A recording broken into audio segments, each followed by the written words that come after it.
Hey everyone, Suri here, and welcome to the highlights from this week of Anima defense matches. Things haven't changed for the defense since last time. They've been getting pretty solid results, and I'm hoping to avoid shaking things up too much until we see the new mythic this month, and whatever's in store for Book 7. The setup tries to strike a balance between being difficult to approach with hit and run or Gale Force teams, while also being able to threaten the bulkier tanks. Gatekeeper does a lot of work for that first part, single-handedly shutting down most Wings of Mercy strategies, while also being a headache for any nearby Kanto users. Lycaern and Corrin continue to be an excellent pair of threats. Threatening both defense and res makes it a lot harder to wall them both out, and the feud skills are great for helping them break through some of the more common supports, like Thor and Elamine. Felix makes an excellent bodyguard for the team, keeping them relatively safe from ranged attackers. He's aged remarkably well over the last couple of years, and I'm looking forward to seeing what he'll be able to do when we get an arcane bow. Ninian and Mirabilis are a good pair of dancers for the season. They both have enough res to contest Elamine, and Ninian's ability to donate a breath effect to Lycaern makes her Deadeye extremely consistent. The tactics help push Lycaern's weapon to its maximum values too, while also making Felix a bit more durable. This week was a bit odd, with a lot more sacrifice plays than I usually see. I'm not too worried about those, though it's a bit annoying when they're what kept this from being another -0 week. The results were still positive overall, with only a single clean loss during the week. So let's get to the first match.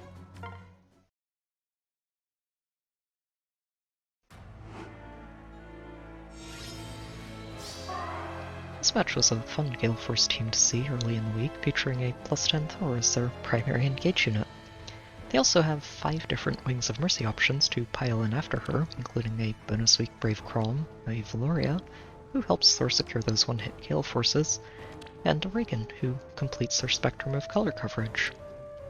Eldegun is another Gale Force option thanks to its curtains and the quickened pulse, and having 2 dancers on the team does a lot to help them navigate whatever map they come across. Crom's Change Fate is also a really useful part of this team, since it does a lot of work for helping them get a unit into range of the front line, without sacrificing an action to do it.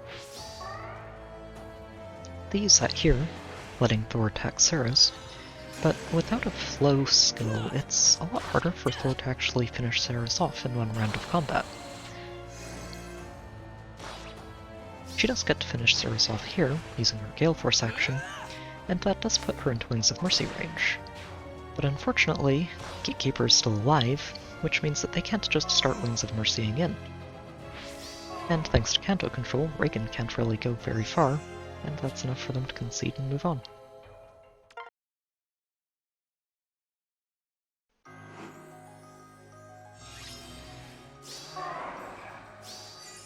This match was the team's first run-in with a Brave Tiki. It was a very solid tank, especially in her bonus week, thanks to her ability to decharge any pre-charged specials she runs into, while also charging her own special without having to worry about guard or breath effects.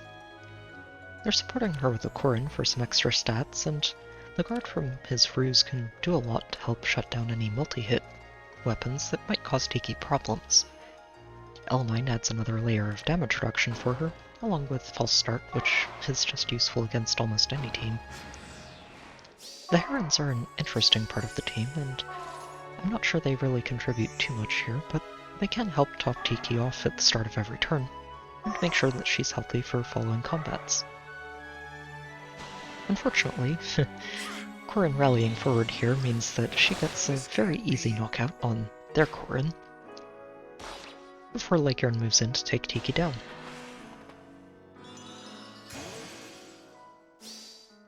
The remote breath doesn't really do much if Lycaern doesn't have any pre-charges on her special, and while Tiki does get to land a glimmer hit on Lycaern here, it's not quite enough to finish her off. And Deadeye cuts right through all of her damage reduction and closes that out. And with Tiki and Corrin down, that's enough for them to concede the match and move on.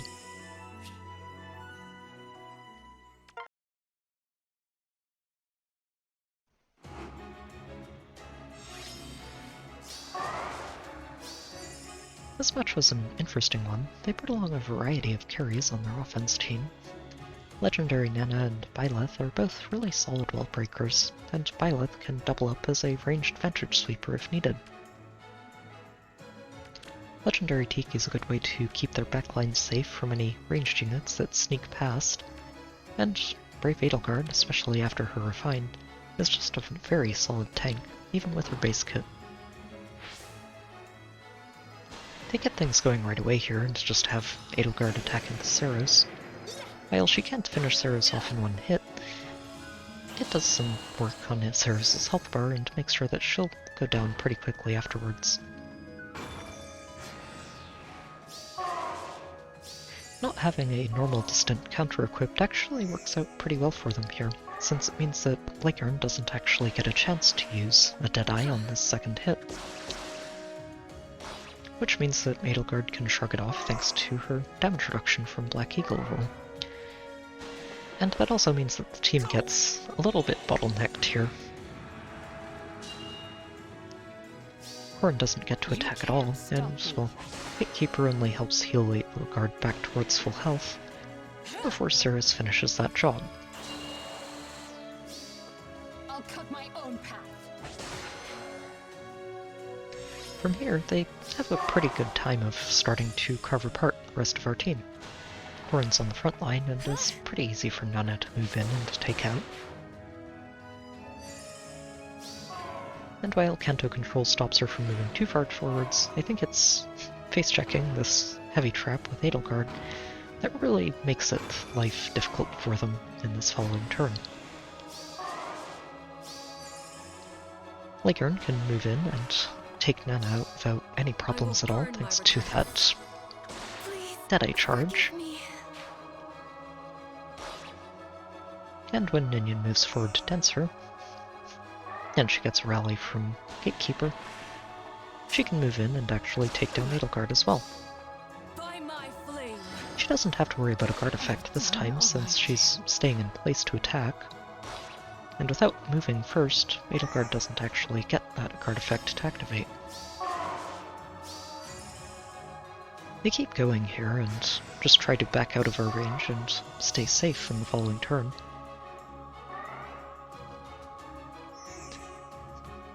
But unfortunately, that's not quite enough to keep Tiki safe from Leikern.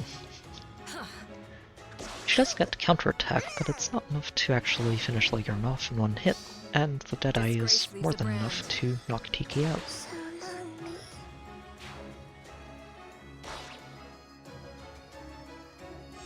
We can't get in range of the rest of their team, and they decide to keep trying to finish the match. Ashura can take Leikern out, after Tiki softened her up first. But unfortunately, Gatekeeper is a little bit too bulky for Reagan to deal with. And thanks to Ninian, Byleth does not have a pre-charged Sublime Heaven to finish the job. So, Gatekeeper takes that charge on Bonfire, and uses it to knock most of Reagan's health out, before getting danced by Ninian and getting to finish the job.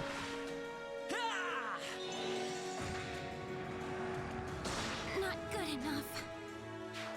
And with Reagan out of the picture, there's not really much either Ashura or Byleth can do to Helix, so they concede and move on.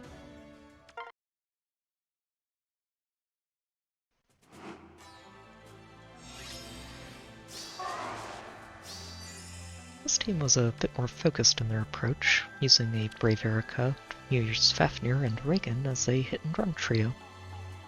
They're supporting that with a Fjorm to shut down enemy dancers and 2 different +10 Plumerias. Having 2 dancers and 3 Cantos on their team does a lot of work to help them navigate any terrain they come across. And Erica's honestly still a really good wall breaker, even if I don't see her very often these days. I also really like sudden panic on Fjorm. A lot of defenses are starting to use more visible buffs, and there aren't really very many panic effects on most of the offense teams that I've seen. They take a turn here just to clear out the front line of structures and move Erica in range to get her Menace online, before moving in to pick off Saros. Dragon Wall does quite a lot for helping Zeros survive, but Keep your eyes on me. Erika's supercharged Luna is just a bit too much damage to mitigate. Kanto control does make it a little harder for them to retreat back out of range here, but having 2 dancers and multiple repositions means that they don't have to worry about it too much, and without 2 dancers to worry about, there's not really any way the defense is going to catch up here.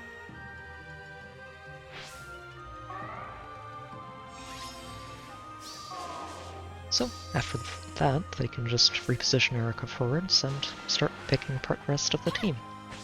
Edelgard is a very easy first target for Erika, but I think the Kanto controls start getting them a little bit off guard here, since it's harder to get Erika back in range of a dancer than they might have liked. And having to use a reposition to do it means that they end up a bit stuck. While they can finish off Gatekeeper and Felix, Corrin is still alive, and has 2 dancers to back her up, which would let her wipe out half of their team on the next turn. And realizing that was enough for them to concede and move on.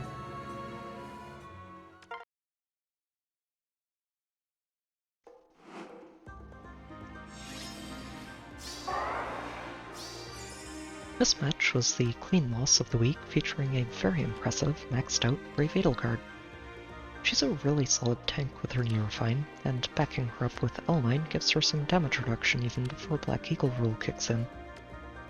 Furum is also a really useful support since she can neutralize all of Edelgard's penalties, and having both Furum and L9 on a team makes it very easy to dismantle enemy defenses by either isolating or false starting key opponents. They take a few turns to get things set up and move into position here. Just clearing out the front line of structures at first, and then picking up one of the Aether pots after that.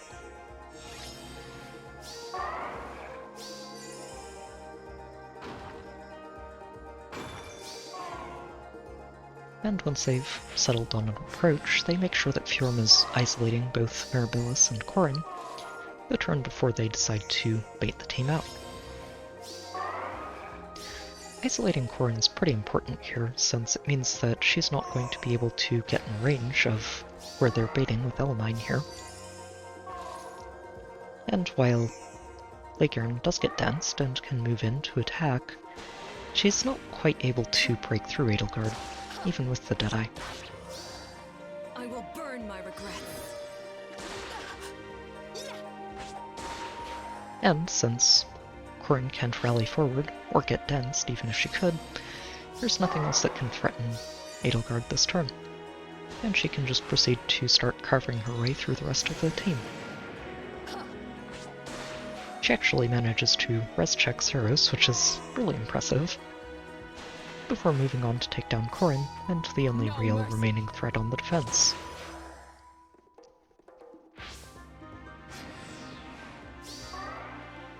And from there, far save means that she can keep her team safe from the ranged units no matter how the dances work out.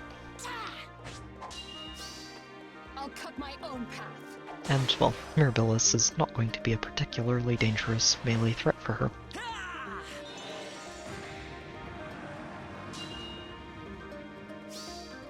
You can't stop me. Neither is Gatekeeper. And from there, well, it's only Felix and Ninian left, who are both blue and are never going to give Edelgard problems in either phase. My own path. So they move in, take out Felix, pick up the second Aether pot, and wait one more turn before closing out the match.